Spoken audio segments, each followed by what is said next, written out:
तो आज हम लोग इस चैप्टर का यानी एडमिशन ऑफ पार्टनर का पूरा चैप्टर कंप्लीट करेंगे।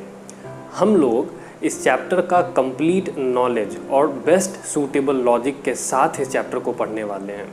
वीडियो के अंत तक बने रहिएगा कंप्लीट इन डेप्थ नॉलेज के लिए। मेरा नाम है आयुष मोदी, आप देख रहे हैं यूनिक लर्निंग। Let's start.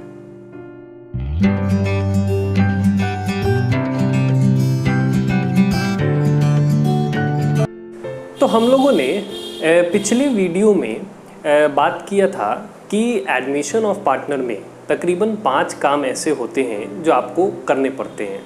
वहाँ पे हमने 2 कामों को ऑलरेडी डिस्कस कर लिया था। वो 2 काम कौन से थे? हमने अपनी बातचीत को आधार बनाया था। मतलब मैंने आपको कहा था कि आप एज्यूम कीजिए कि आप एक ओल्ड पार्टनर हैं और अगर नया पार्टनर या वो आदमी जो कि आपका नया पार्टनर बनने के इच्छुक है, वो जब आपकी फर्म में आता है तो आप उससे क्या बातचीत करेंगे। इस बातचीत को हमने आधार बनाया था। सबसे पहली बात अगर आप उससे कुछ करेंगे तो वो ये है कि भाई तुम किस आशा से आए हो, यानी कि what will be the new PSR। ये हमने पिछले वीडियो में समझा था।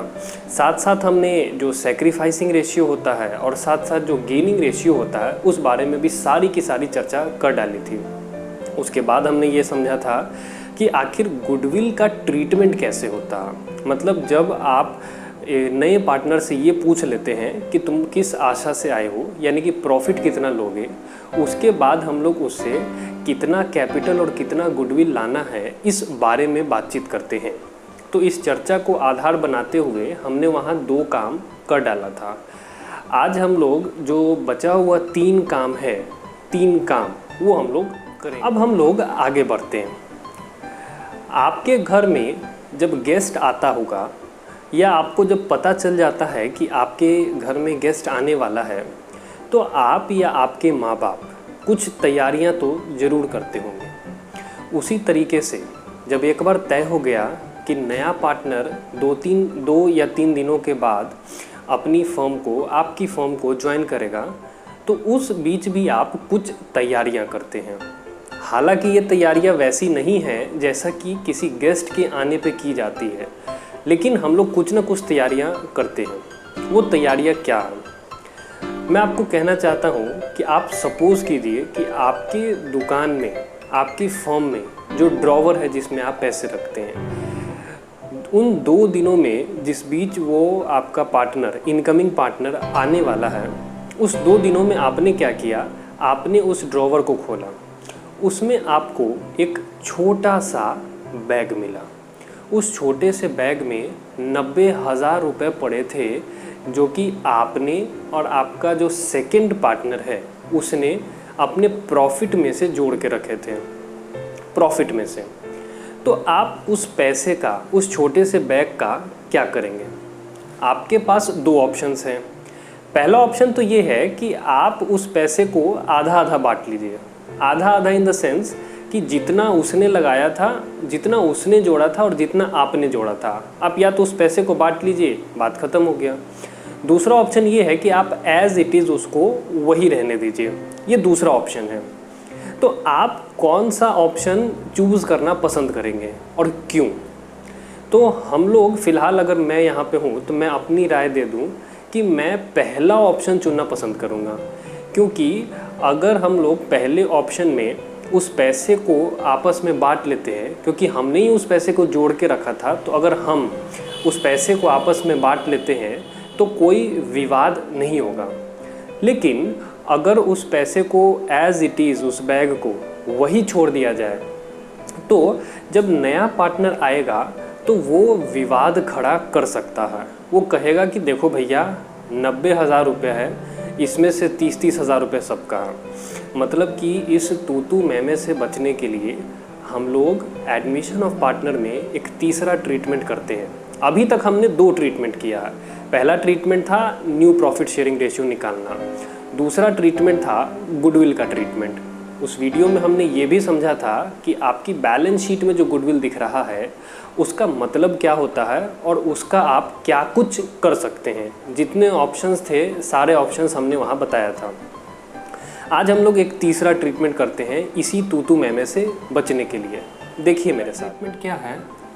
तीसरा ट्रीटमेंट है treatment of reserves and accumulated profit slash losses. Do you know कि ये रिजर्व क्या है? तो ये रिजर्व्स क्या है? ये रिजर्व्स वही छोटा सा बैग है जिसमें कि आप कुछ पैसे प्रॉफिट में से जोड़ के रखते हैं। आप यानी कि सिर्फ आप नहीं, आप और आपका पार्टनर जो पहले से उस फॉर्म में मौजूद है, ये वही छोटा सा बैग है। समझे बात को? इसमें आपने कितने पैसे रख रखे हैं? 90,000 रुपये। अब आपके पास ऑप्शंस हैं। क्या क्या ऑप्शंस हैं? पहला ऑप्शन ये है कि आप इस 90,000 रुपये को आपस में डिस्ट्रीब्यूट कर सकते हैं। मतलब कि जितने पैसे आपने जोड़े और जितने पैसे आपके पार्टनर ने जोड़े, आप दोनों चाहे तो इस पैसे को डिस्ट्रीब्यूट कर सकते हैं ताकि आने वाला पार्टनर इस पे हक ना जताए। क्योंकि हो सकता है कि आने के बाद वो ऐसा कहे कि भाई इस फर्म की सारी एसेट्स पे मेरा हक है।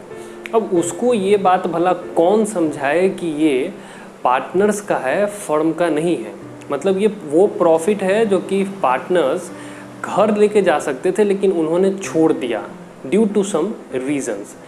कई सारे रीजंस के बारे में किताबों में बात की गई है। हम लोग कुछ रीजंस के बारे में जानते हैं आज। देखिए मेरे साथ, रीजंस क्या क्या हो सकता है कि आपने ये पैसा वर्कर्स के लिए रखा हो। वर्कर्स के लिए मतलब ये जो पैसा है वर्कर्स को चोट लगने का पैसा होता। मतलब अगर आपकी प्रीमाइसेस में, आपकी फैक्ट्री में कोई वर्कर अगर गिर जाता है या किसी कारणवश वो चोटिल हो जाता है, तो ऐसा संभव है कि वर्कर या उसकी फैमिली इलाज के लिए आपके सर पे ही इसका बोझ डालेगी। तो उसके लिए आप पहले से कई दफ़ा प्रॉफिट में से कुछ पैसे अलग करके एज अ इमरजेंसी फंड रख लेते हैं। तो अगर ये पैसा वर्कर्स के लिए रखा जाता है तो हम लोग इसको कहते हैं workman compensation reserve. Workman compensation reserve हो गया। सेकंड, हो सकता है कि आपने ये जो पैसा है ये इन्वेस्टमेंट्स के लिए जोड़ के रखा हो। इन्वेस्टमेंट्स के लिए जोड़ के रखा हो, इसका क्या मतलब है? देखिए, ये आपकी बैलेंस शीट है।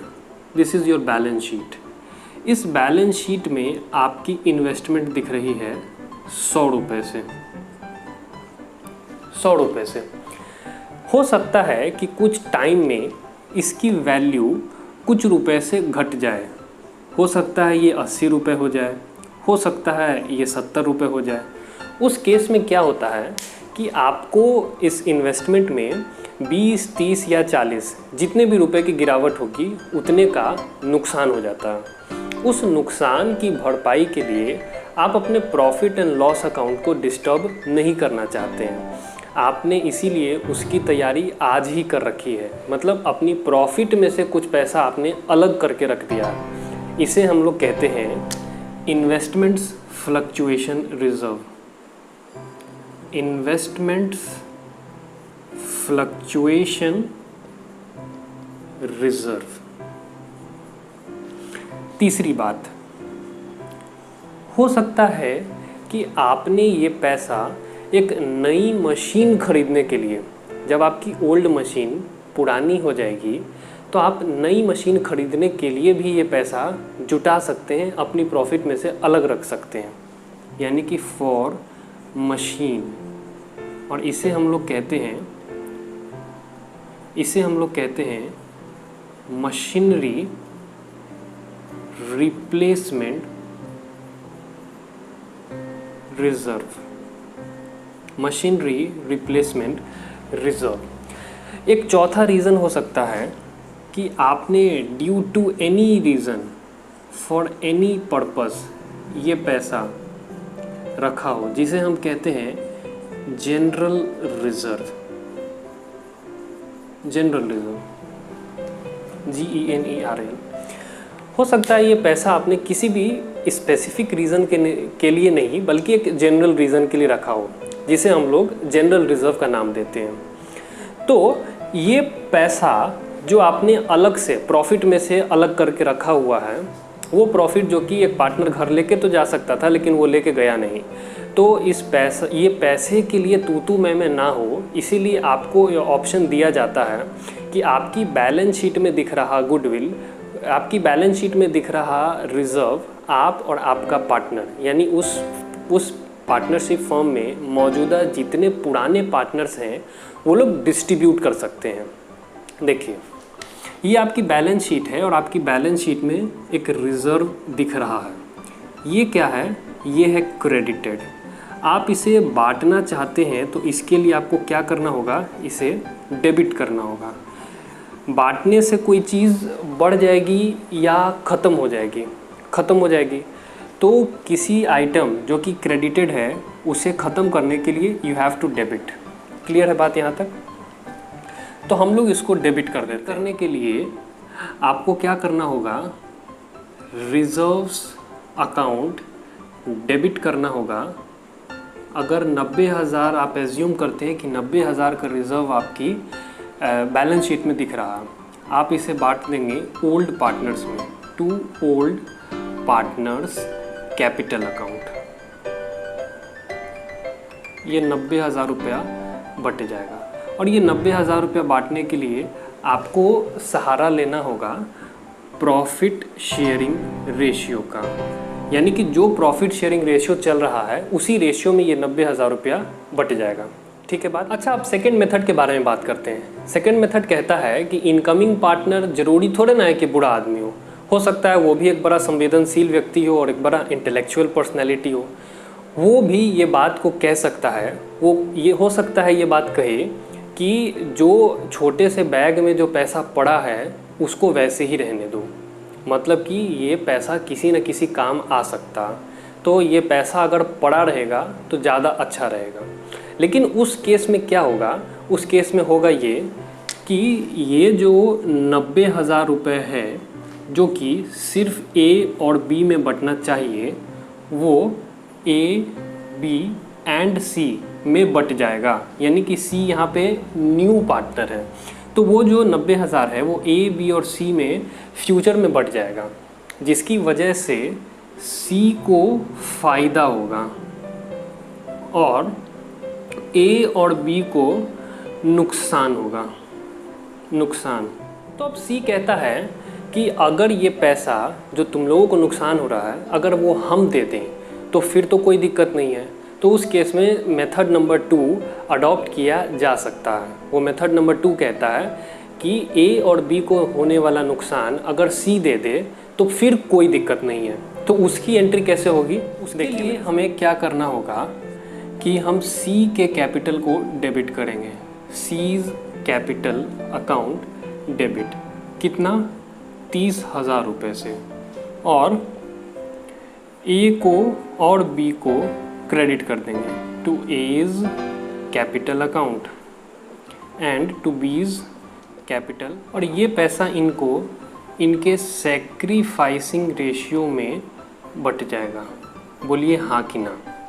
तो अभी तक हम लोग जितना भी काम कर रहे थे उस काम में अगर आपने गौर किया हो तो आपने गौर ये किया होगा कि आने वाले पार्टनर को यानी इनकमिंग पार्टनर को ना तो हम लोग एडवांटेजियस पोजीशन में रखना चाहते हैं और ना तो डिसएडवांटेजियस पोजीशन में।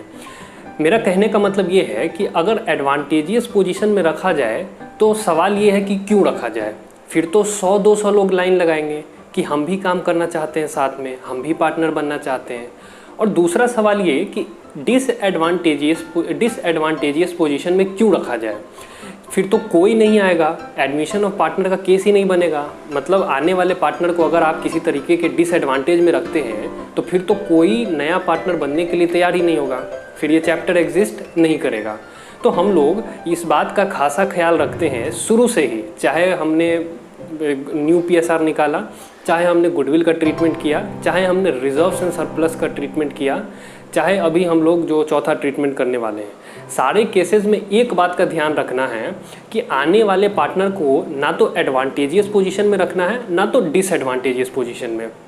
इस बात को याद रखिएगा। आप बात को आगे बढ़ाते हैं। जो चौथा हमारा जो केस है, चौथा ट्रीटमेंट, वो क्या है? वो है revaluation of assets and liabilities. देखिए मेरे साथ, हमारा जो चौथा केस है वो है रीवैल्यूएशन किस चीज़ का? असेट्स का एंड लायबिलिटीज़ का। ठीक है, देखिए मेरे साथ, एक बात बताइए, थोड़ा सा कंसंट्रेट कीजिए। मेरा क्वेश्चन है, मेरा प्रश्न है आपसे कि सपोज आप किसी कंपनी में पैसा लगाना चाहते हैं, तो उस कंपनी की आप क्या क्या देखेंगे? बैलेंस शीट देखेंगे, प्रॉफिट एंड लॉस अकाउंट देखेंगे, और भी कई सारी फाइनेंशियल स्टेटमेंट्स देखेंगे, हो सकता है कैश फ्लो स्टेटमेंट भी आप देखें। तो उस बैलेंस शीट में जो फिगर्स आ रही है असेट्स की और लायबिलिटीज़ की, वो कौन सी वाली फिगर्स आप देखना पसंद करेंगे? मतलब उसमें जो फिगर्स है, अगर वो लेटेस्ट हो तो आपको ज़्यादा अच्छा है, या वो 50-100 साल पहले की फिगर्स हो तो ज़्यादा अच्छा है कि नहीं? तो जब एक नया पार्टनर फर्म में आता है, इनकमिंग पार्टनर, तो उसको जो बैलेंस शीट हम दिखाते हैं उसमें हम ऐसा ट्राई करते हैं कि लेटेस्ट फिगर्स दिखाई जाए असेट्स और लायबिलिटीज़ की। और इसी वजह से हम लोग रीवैल्यूएशन ऑफ असेट्स और लायबिलिटीज़ करते हैं। रीवैल्यूएशन ऑफ असेट्स और लायबिलिटीज़ करने का मकसद एक है। वो मकसद क्या है कि आप आने वाले पार्टनर को ना तो एडवांटेजियस पोजीशन में रखना चाहते हैं और ना तो डिसएडवांटेजियस पोजीशन में। ज़रा समझिए इस बात साथ। आपने 1990 में कुछ असेट्स एक्वायर की थी और साथ साथ कुछ लायबिलिटीज़ भी आपके पास आ गई थी। आज क्या है? आज है 2025। तो ये 2025 तक में ये असेट्स और लायबिलिटीज़ हो सकता है कि इंक्रीज़ हुआ हो सकता है कि डिक्रीज़ हुआ हो। ठीक है, अगर इसका जो नेट रिज़ल्ट है, अगर इसका नेट रिज़ल्ट इंक्रीज़ हुआ हो तो आपको होगा क्या? प्रॉफिट। और अगर इसका नेट रिज़ल्ट डिक्रीज़ हुआ हो तो आपको क्या होगा? लॉस होगा। क्लियर है बात यहाँ तक? तो ये जो प्रॉफिट है और ये जो लॉस है, अगर आप अपनी बैलेंस शीट को छेड़छाड़ करना छोड़ दें, मतलब आप अगर इस प्रोसेस को, ये जो चौथा नंबर प्रोसेस है, अगर आप इसको छोड़ दें तो क्या होगा? ये जो प्रॉफिट है, सपोज़ आपको प्रॉफिट हुआ, जो नेट रिज़ल्ट है सपोज़ प्रॉफिट का, तो ये प्रॉफिट फ्यूचर में ए, बी एंड सी में डिस्ट्रीब्यूट होगा। ऑब्वियसली डिस्ट्रीब्यूट हो जाएगा फ्यूचर में। तो उसमें क्या होगा? उसमें सी जो है वो एक एडवांटेजियस पोजीशन में आ जाएगा। एडवांटेजियस पोजीशन में, समझ रहे हैं बात को? ये देखिए, उसमें सी एक एडवांटेजियस पोजीशन में आ जाएगा। और अगर आपको नेट रिज़ल्ट लॉस है, अगर नेट रिज़ल्ट आपका लॉस है, तो उस केस में भी ए, बी और सी में फ्यूचर में वो लॉस बट जाएगा। अगर आज कुछ ना किया जाए तब की मैं बात कर रहा हूँ, तो उस समय क्या होगा? उस समय सी को क्योंकि थोड़ा सा लॉस मिल जाएगा, तो उस केस में सी एक डिसएडवांटेजियस पोजीशन में आ जाएगा। डिसएडवांटेजियस पोजीशन में, समझ रहे हैं बात को? तो हमको क्या करना है? ना तो एडवांटेजियस पोजीशन में रखना है और ना तो डिसएडवांटेजियस पोजीशन में। इसीलिए हम लोग रीवैल्यूएशन ऑफ असेट्स और लायबिलिटीज़ करते हैं। और उसके लिए हमको क्या क्या करना है? कुछ एंट्रीज़ का सहारा लेना है और असेट्स और लायबिलिटीज़ को रीवैल्यू करना है। देखिए मेरे साथ वो एंट्रीज़ क्या है, हम लोग उन एंट्रीज़ को देखते हैं। पहली बात, जब किसी असेट को बढ़ाना हो और जब किसी लायबिलिटी को घटाना हो, तो उसकी एंट्री आप साथ में लगा सकते हैं। कैसे? आप असेट को इस तरीके से लिखेंगे कि एज इफ़ कोई नया असेट आपकी फॉर्म में एक्स्ट्रा, मतलब और भी आ गया, ऐड हो गया। अगर आप नहीं समझ रहे हैं बात को तो ऐसे देखिए, अगर 1 करोड़ का एसेट आपके पास पहले था, कोई लैंड थी, कोई बिल्डिंग थी आपके पास, पहले वो 1 करोड़ की थी, 10, 20, 25 सालों के बाद वो 3 करोड़ रुपए की हो गई है। मतलब कि 2 करोड़ रुपया का क्या है? उसमें इंक्रीमेंट है। तो ये इंक्रीमेंट आप कुछ इस तरीके से ऐसे यहाँ पे रिकॉर्ड करते हैं 2 करोड़। रिकॉर्ड करते समय आप ये ध्यान रखते हैं कि ये जो 2 करोड़ रुपया है, आप ऐसे इसको समझेंगे कि ये 2 करोड़ रुपया का एसेट आपकी फर्म में और भी आ रहा है। अगर आप इस तरीके से सोचेंगे तो एंट्री लगाना आसान हो जाता। तो ये एसेट आ गया। हम लोग यहाँ पे ये 2 करोड़ की फिगर यूज़ नहीं करेंगे, हम लोग कोई भी रैंडम फिगर यूज़ करेंगे यहाँ XYZ। तो असेट्स अकाउंट डेबिट, ठीक है। अब लाइबिलिटीज़ को कम करना हो तो लाइबिलिटीज़ को भी इस तरीके से करेंगे, लाइबिलिटीज़ अकाउंट डेबिट। मैं बता दूं कि लाइबिलिटीज़ को कम करने के लिए डेबिट करना पड़ता है और बढ़ाने के लिए क्रेडिट करना पड़ता है, मॉडर्न रूल ऑफ अकाउंटिंग, ठीक है। अच्छा, असेट और लाइबिलिटी, असेट बढ़ा है और लाइबिलिटी कम हुई है तो ओवरऑल क्या हुआ है, गेन हुआ, लॉस तो नहीं है, गेन है। गेन को रिकॉर्ड करने का क्या तरीका होता है, ये एंट्री नंबर 1 है। गेन को रिकॉर्ड करने का क्या तरीका होता है, गेन अल्टीमेटली कहाँ जाता है, प्रॉफिट एंड लॉस अकाउंट में। तो आप किसी भी जगह जब गेन लिखना है तो गेन लिखने की बजाय आप directly profit and loss account लिख सकते हैं, to profit and loss account, ठीक है।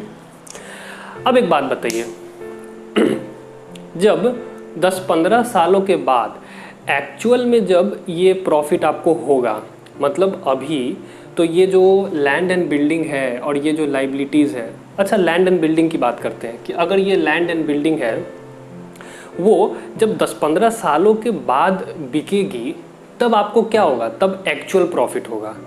आज एक्चुअल प्रॉफिट नहीं हुआ है, आज आपने सिर्फ रीवैल्यूएशन किया है। तो क्या आप सिर्फ रीवैल्यू करने का इनकम टैक्स देना चाहेंगे?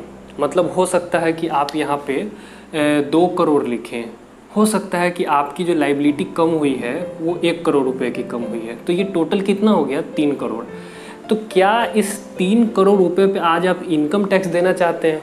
आप कहेंगे कि ये क्या, मतलब कमाई थोड़े ना हुआ, ये तो रीवैल्यूएशन है। कमाई तो तब होगा जब ये असेट्स और लाइबिलिटीज़ वाकई रियलाइज होगा।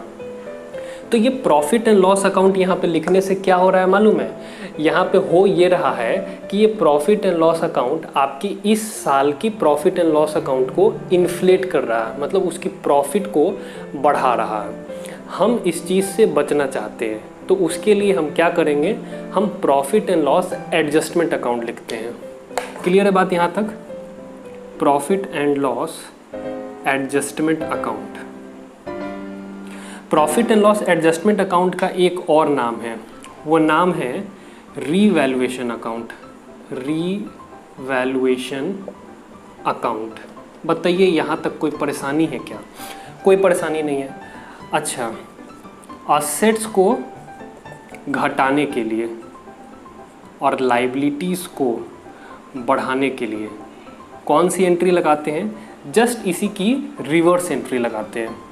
हम लोग लिखते हैं रीवैल्यूएशन अकाउंट डेबिट और लिखते हैं टू असेट्स अकाउंट और टू लाइबिलिटीज़ अकाउंट। बताइए कोई परेशानी है तो? अगर कोई परेशानी नहीं है। अब इसका जो नेट रिज़ल्ट आता है, यानी 1 और 2 का जो नेट रिज़ल्ट आता है वो सपोज़ प्रॉफिट होगा या लॉस होगा, तो आप क्या मानना चाहते हैं? प्रॉफिट मानना चाहते हैं। तो अगर सपोज़ ये नेट रिज़ल्ट प्रॉफिट होता तो आप एक तीसरी एंट्री लगाते हैं। वो तीसरी एंट्री क्या होती है? उस तीसरी एंट्री में ये जो प्रॉफिट आपने कमाया है नेट, सपोज़ ये प्रॉफिट है, हो सकता है आपको लॉस भी हो, बट ये हमने एज्यूम किया। अगर प्रॉफिट होगा तो आप उस प्रॉफिट को जितने पुराने पार्टनर्स हैं उसमें बांट देते हैं। मतलब वहाँ पे जो हम लोग प्रॉफिट देख रहे थे, याद है, जिसमें कि हमने 2 फेसेस बनाए थे, सी या तो एडवांटेजियस या तो डिसएडवांटेजियस पोजीशन में था, तो हम उसको न्यूट्रल पोजीशन में लाने के लिए इस प्रॉफिट को निकाल के और बांट ले रहे हैं, ताकि आने वाले पार्टनर पे कोई इम्पैक्ट ना पड़े। ना तो वो प्रॉफिट हो, ना तो उसको प्रॉफिट हो, ना तो उसको लॉस हो, मतलब ना तो वो एडवांटेजियस पोजीशन में रहे, ना तो डिसएडवांटेजियस पोजीशन में रहे, ठीक है। तो देखिए, प्रॉफिट को बांटने के लिए क्या करना होगा, ये रीवैल्यूएशन को बांटना होगा, रीवैल्यूएशन अकाउंट डेबिट, और इससे आप ओल्ड पार्टनर्स में बांट देंगे, to old partners capital account. To old partners capital account. जितना भी प्रॉफिट होगा वो ओल्ड पार्टनर्स में बट जाएगा, कितने में? उनके प्रॉफिट शेयरिंग रेशियो में। क्लियर है बात यहाँ तक? ये हो गया आपका मेथड नंबर 2 के बारे में बात करते हैं। देखिए साहब, आप ये बताइए कि क्या आपके माता पिता या आपके गार्जियन आपके घर की जो कीमती चीज़ें हैं अपने साथ लेके ट्रैवल करना पसंद करते हैं? या क्या आपके माता पिता जो कि करोड़पति या अरबपति हैं, क्या वो अपने पैसे का प्रचार करना पसंद करते हैं? हो सकता है कुछ लोग करते हों, लेकिन मैक्सिमम लोगों का क्या कहना है, एक सर्वे कहता है कि अगर आप अपने पैसे का प्रचार करते हैं तो आप किसी तरीके की किडनैपिंग, मर्डर, फिरौती, ह्यूमन ट्रैफिकिंग का शिकार बन सकते हैं। तो आने वाला पार्टनर भी ये कह सकता है कि भैया हम समझते हैं तुम लोग की भावनाओं को, लेकिन बैलेंस शीट को इन्फ्लेट मत करो। मतलब कि बैलेंस शीट में असेट्स को इतना बढ़ा के मत दिखाओ, उसको कम रहने दो, हल्का रहने दो, और उसके लिए जितना तुम लोगों को नुकसान होगा वो हमसे ले लो। तो उससे क्या होगा कि ना तो हम किसी एडवांटेज में रहेंगे, ना तो किसी डिसएडवांटेज में रहेंगे, लेकिन हम लोग तीनों ज़रूर एडवांटेज में रहेंगे। मतलब कि हम लोग तीनों के पास जो बैलेंस शीट होगी वो इन्फ्लेटेड नहीं होगी, वो एक अमीर बैलेंस शीट नहीं होगी, लोगों के आँख में नहीं गड़ेगी, नहीं चुभेगी। हो सकता है बैलेंस शीट को अगर इन्फ्लेट कर दिया जाए तो वो लोगों की आँख में गड़े। हम इस चीज़ से बचना चाहते हैं, इसीलिए मेथड नंबर 2 के बारे में बात कर रहे हैं। देखिए, जो नेट रिज़ल्ट है, सपोज़ वो अगर प्रॉफिट है तो वो प्रॉफिट बटना चाहिए ए एंड बी में, लेकिन वो बटेगा ए, बी एंड सी में।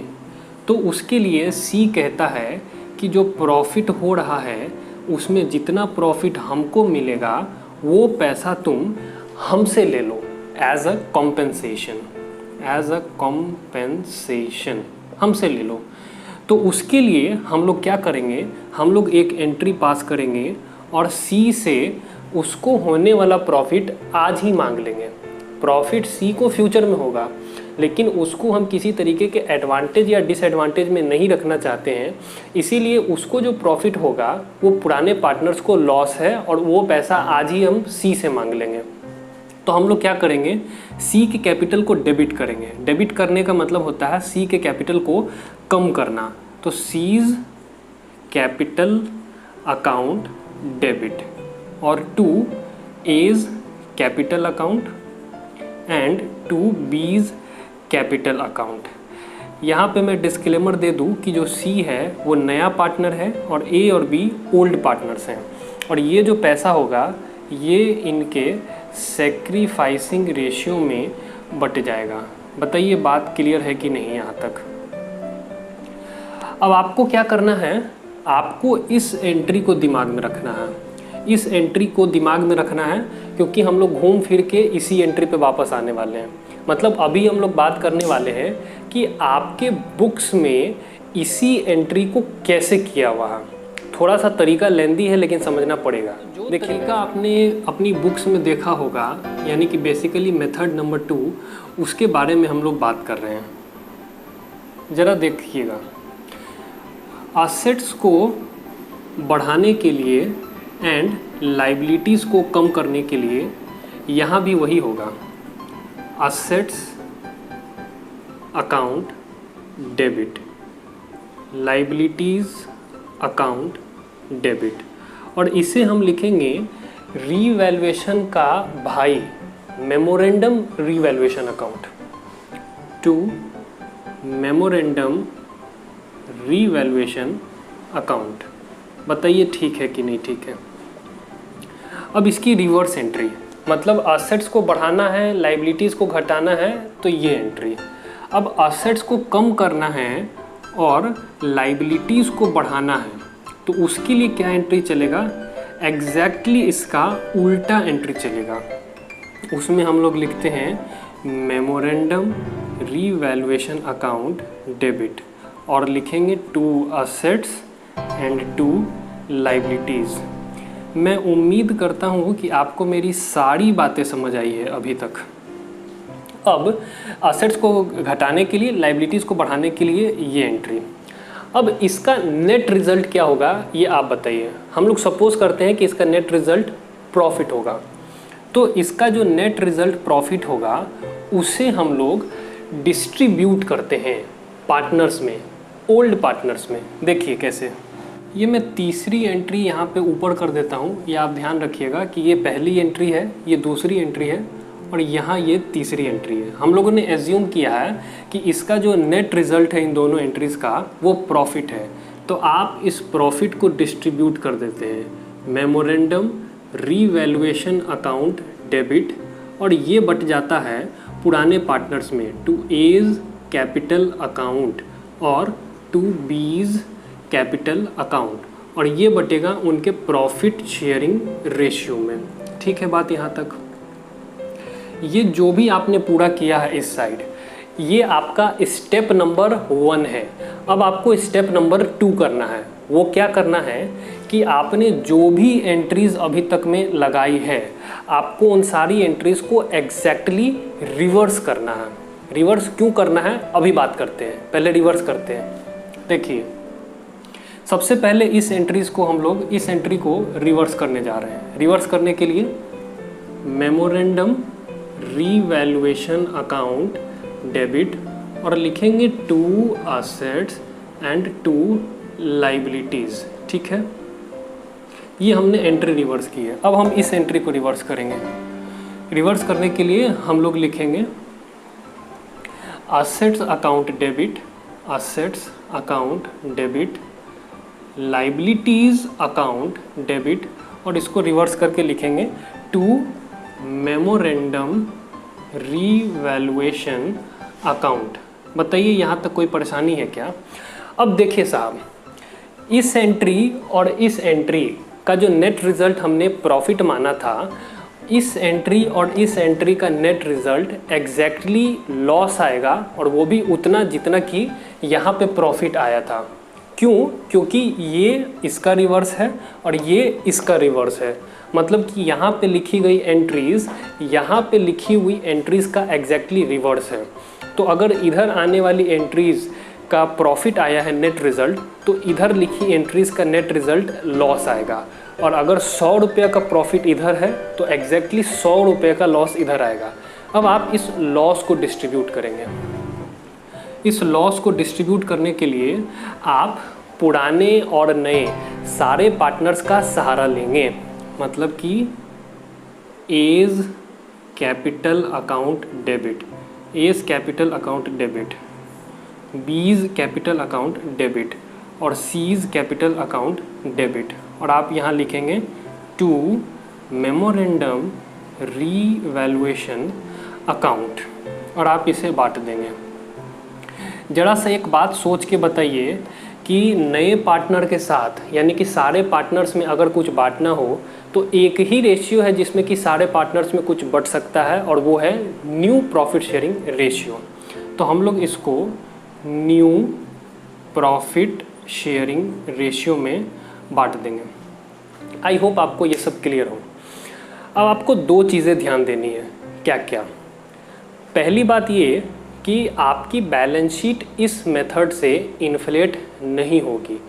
क्यों? देखिए, हमने यहाँ पे असेट्स को बढ़ाया है, ये देखिए असेट्स को बढ़ाया है, और उसके बाद हमने क्या किया कि इसी बढ़ी हुई असेट को हमने वापस से एंट्री लगा के कम कर दिया। तो ये असेट का जो इंक्रीमेंट है बैलेंस शीट तक नहीं जा पाया, बीच में इसका देहांत हो गया। तो ना तो असेट्स में फ़र्क पड़ा और ना तो किसी लाइबिलिटीज़ में फ़र्क पड़ा। देखिए आप, और अगर हमने, आप ऐसा कहते हैं कि हमने असेट्स को कम किया है और लाइबिलिटीज़ को बढ़ाया है, तो इसका जो रिवर्स एंट्री है वो यहाँ पे है। तो यानी कि हम बैलेंस शीट को एज इट इज़ रखना चाहते हैं। इस मेथड से वो चीज़ संभव है। आप इस मेथड में बैलेंस शीट को एज इट इज़ रखने में कामयाब हो गए। ये थी पहली चर्चा। दूसरी चर्चा ये कि हमने आपको कहा था कि उस एंट्री को आप दिमाग में रखिए। वो एंट्री क्या थी? वहाँ पे हमने लिख रखा था कि C's capital account debit to A's capital account और टू बीज कैपिटल अकाउंट। मतलब कि अगर आप इसको और इसको नेट रिजल्ट निकालते हैं, क्योंकि हमारे पास फिगर्स नहीं है, वरना ये आपको आपकी आंखों से न्यू डाइस से दिखता कि अगर आप इसमें फिगर्स पुट करें तो ये तो जितना प्रॉफिट है एग्जैक्टली यहाँ पे उतना ही लॉस है। और जब आप इसका और इसका नेट रिज़ल्ट निकालेंगे तो आप एग्जैक्टली उसी एक एंट्री को पाएंगे जो हमने किया था, यानी कि C's capital account debit to A's capital account to B's capital account. I hope आपको चौथा मेथड क्रिस्टल क्लियर होगा। अब हम लोग पाँचवें मेथड की तरफ बढ़ रहे हैं। पांचवा मेथड क्या कहता है? पांचवें ट्रीटमेंट की तरफ बढ़ रहे हैं। देखिए मेरे साथ कि पांचवा ट्रीटमेंट क्या कहता है। पांचवा ट्रीटमेंट है एडजस्टमेंट ऑफ कैपिटल। ज़रा फटाफट से देखिए, ये है adjustment of capital. Adjustment of capital का मतलब क्या होता है? देखिए मेरे साथ, सपोज ए, बी एंड सी एक पार्टनर्स है किसी फर्म में, किसी फर्म के पार्टनर्स हैं जिसमें कि ए और बी ओल्ड पार्टनर्स हैं और सी जो है ये नया पार्टनर है, न्यू पार्टनर। और इनकी जो प्रॉफिट शेयरिंग रेशियो है वो सपोज 1:2:3 है। तो एडजस्टमेंट ऑफ कैपिटल क्या कहता है कि इनकी कैपिटल एग्जैक्टली उतनी हो जिसका कि जब रेशियो निकाला जाए तो वो किसके इक्विवेलेंट आ जाए, 1:2:3 के। मतलब कि आपको ऐसा रेशियो कैपिटल के बीच में मेंटेन करना है कि वो प्रॉफिट शेयरिंग रेशियो के बराबर हो जाए। रेशियोज कैपिटल क्या क्या हो सकता? सपोज अगर ए का कैपिटल है 1 लाख तो बी का कैपिटल होना चाहिए 2 लाख और सी का कैपिटल होना चाहिए 3 लाख। तो ये 1:2:3 के रेशियो में है। अच्छा, अगर आप इसको चेंज करते हैं, हो सकता है ए का कैपिटल हो 2 लाख तो फिर बी का कैपिटल होना चाहिए 4 लाख और सी का कैपिटल होना चाहिए 6 लाख। यही है एडजस्टमेंट ऑफ कैपिटल। मतलब कि जब कैपिटल रेशियो किसके बराबर हो जाए, किसके इक्विवेलेंट हो जाए, प्रॉफिट शेयरिंग रेशियो के इक्विवेलेंट हो जाए, तब हम कहते हैं कि हमारा कैपिटल एडजस्टेड हो गया है। अब कैपिटल को एडजस्ट करने का 2 तरीका है। या तो आप पुराने पार्टनर्स का कैपिटल एडजस्ट करें नए वाले जैसा, या फिर नए वाले पार्टनर का कैपिटल एडजस्ट करें पुराने वाले के तरह।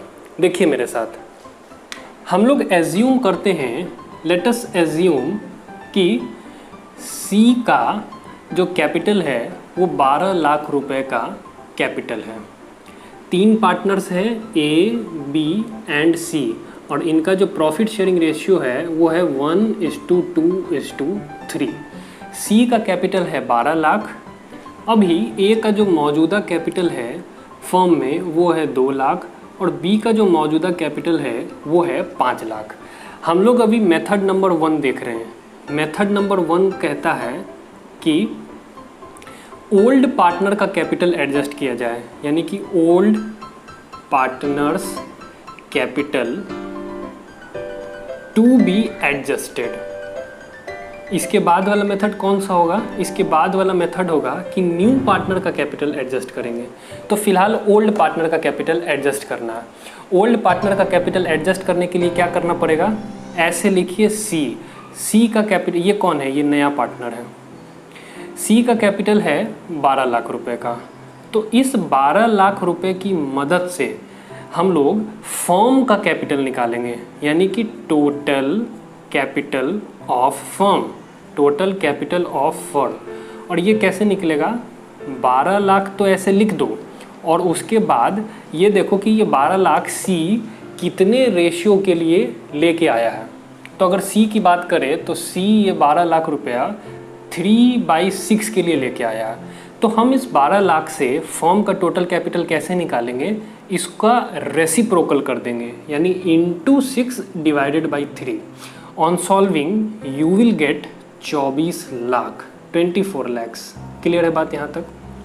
अब ये जो 24 लाख आया है, इसकी मदद से आप ए का कितना कैपिटल होना चाहिए और बी का कितना कैपिटल होना चाहिए ये निकाल सकते हैं। देखिए, ए का कैपिटल होना चाहिए 24 लाख इंटू 1/6 और बी का कैपिटल होना चाहिए 24 लाख इंटू कितना, 2/6। On solving you will get 4 lakhs and 8 lakhs। ठीक है, अब 4 लाख होना चाहिए, 8 लाख होना चाहिए ए का और बी का कैपिटल, लेकिन ए का और बी का मौजूदा कैपिटल कितना है? तो ए का और बी का मौजूदा कैपिटल है 2 लाख और 5 लाख।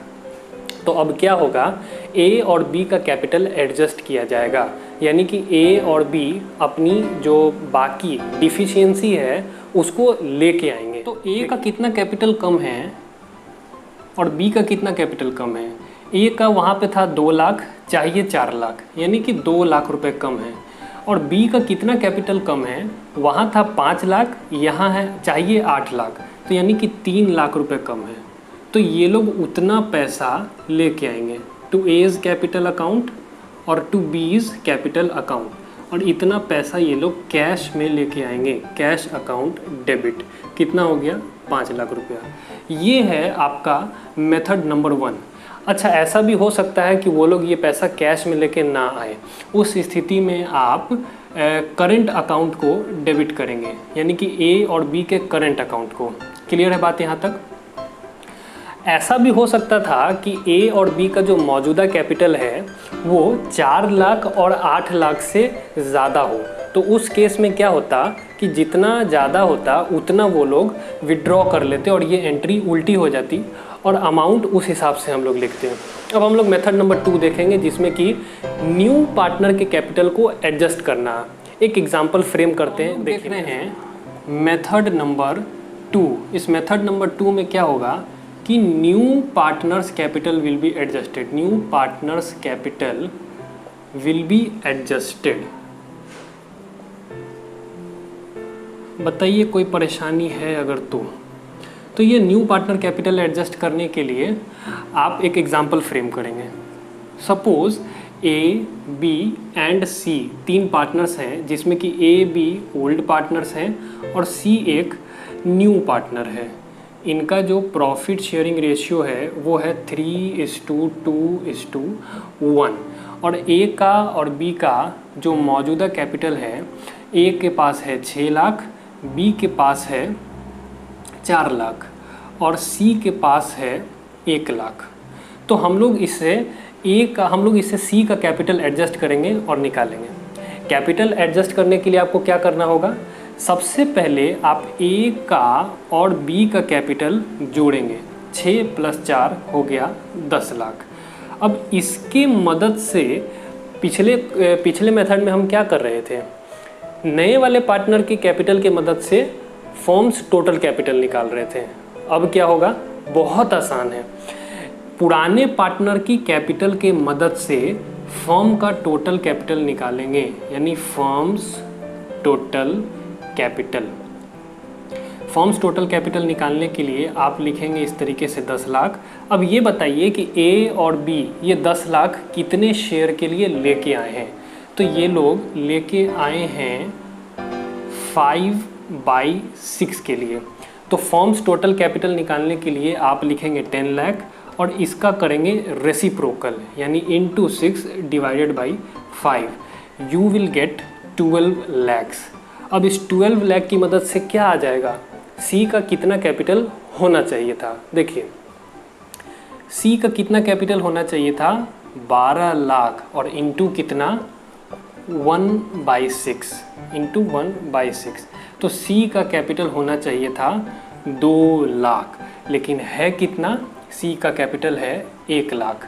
तो यहाँ पे एंट्री क्या होगी? सी 1 लाख रुपया लेके आएगा। क्या लिखेंगे?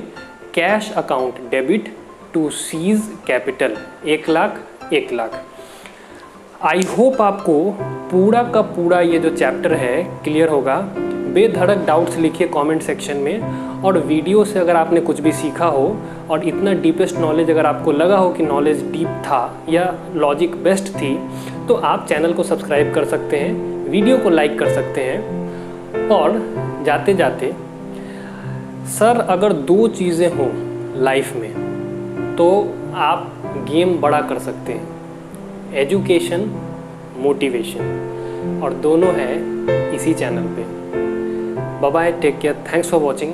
मेरा नाम है आयुष मोदी, आप देख रहे थे यूनिक लर्निंग।